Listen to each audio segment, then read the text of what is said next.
मनोहर का घर पुराने कब्रिस्तान के पीछे था और उसके घर की छत से वह कब्रिस्तान अच्छे से दिखता था। वह रोज उस कब्रिस्तान को पार करके ही अपने काम पर जाता था। मनोहर के 2 बच्चे थे और दोनों बच्चे बड़े ही शैतान थे। बड़े बेटे का नाम रॉकी और छोटे बेटे का नाम विकी था। एक बार गर्मी की छुट्टियों में रॉकी और विकी की बहन सोनिया भी आई हुई थी। तीनों मिलकर रात के लगभग 12 बजे एक रूम में ट्रूथ और डेयर खेल रहे थे। रॉकी सोनिया से पूछता है कि तुम ट्रूथ लोगी या डेयर। सोनिया डेयर लेती है और पूछी है कि तुम लोग कुछ खतरनाक करने के लिए तो नहीं कहोगे ना। रॉकी, ये हुई ना बात, तो जाओ अब छत पर से घूम करके आओ और छत पर रखे गमले में से फूल तोड़कर लाना होगा, तभी हमें पता चलेगा कि तुम छत पर से आई हो। सोनिया, छत पर से तो कब्रिस्तान दिखता है। नहीं, मैं नहीं जाऊंगी। रॉकी और विकी दोनों सोनिया को छत पर जाने के लिए जबरदस्ती बोलते हैं। सोनिया छत पर जाती है और जैसे ही गमले में लगे फूल की तरफ बढ़ती है तभी उसकी नज़र कब्रिस्तान की ओर पड़ती है। कब्रिस्तान में एक बड़ा सा सूखा पेड़ होता है। वह देखती है कि उस पेड़ पर एक सरकटी हुई उल्टी लाश लटक रही होती है। सोनिया उसे देखती है और जोर से चिल्लाती हुई बेहोश हो जाती है। फिर जब सोनिया बहुत देर तक छत पर से नहीं लौटती है तो रॉकी और विकी दोनों डर जाते हैं और वह छत पर जा करके देखते हैं तो पाते हैं कि सोनिया बेहोश पड़ी है। वो तुरंत मनोहर को बुलाते हैं और सारी बात बताते हैं। मनोहर, तुम तीनों को ऐसा खेल खेलने की जरूरत क्या थी? और रॉकी, तुम तो जानते हो उस कब्रिस्तान के बारे में कैसी कैसी खबरें आती है, फिर भी तुम सोनिया को रात में छत पर जाने के लिए क्यों भेजा? रॉकी, सॉरी डैड, मुझसे गलती हो गई, हम आगे से ऐसा नहीं करेंगे। मनोहर, और फिर कभी दोबारा ऐसा काम किया तो तुम दोनों को उसी कब्रिस्तान में छोड़ आऊंगा।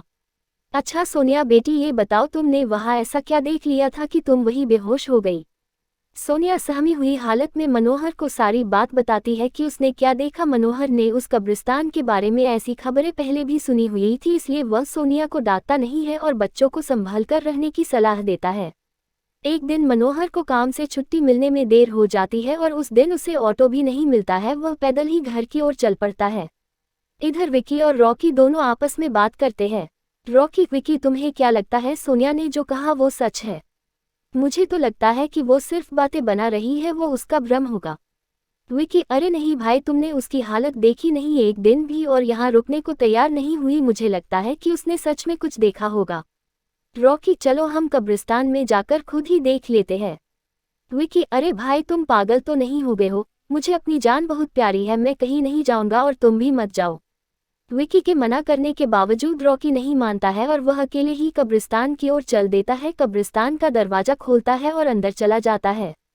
वह उस पेड़ की ओर भी देखता है जिस पर सोनिया को सर कटी हुई उल्टी लाश दिखी थी। रॉकी खड़े होकर उस पेड़ की ओर देखता है, तभी एक अदृश्य हाथ उसके पैरों को पकड़ लेता है। रॉकी डर जाता है और जोरों से चिल्लाने लगता है, बचाओ बचाओ, छोड़ दो मुझे, मुझसे गलती हो गई, मैं फिर कभी यहाँ दोबारा नहीं आऊँगा। दूसरे कोने पर एक कब्र होती है जो कि खुली हुई होती है, उसके ऊपर खून लगा हुआ होता है। वह अदृश्य हाथ रॉकी को खींचकर लाते हैं और उस कब्र में धकेलने की कोशिश करने लगते हैं। रॉकी चिल्लाता है, छोड़ दो, मुझसे गलती हो गई, मैं फिर यहाँ कभी नहीं आऊँगा, मुझे मत मारो, मुझे जाने दो। मनोहर काम से पैदल घर पहुँचने वाला ही होता है। जैसे ही वह कब्रिस्तान से गुजरता है उसे रॉकी की आवाज़ सुनाई देती है। मनोहर, ये क्या? ये तो रॉकी की आवाज़ लगती है, ये तो कब्रिस्तान से आ रही है, मुझे जा करके देखना चाहिए। मनोहर कब्रिस्तान में चारों ओर देखता है लेकिन रॉकी कहीं नहीं दिखाई देता है। वह घर लौट कर आ जाता है और विकी से पूछता है कि रॉकी कहाँ है।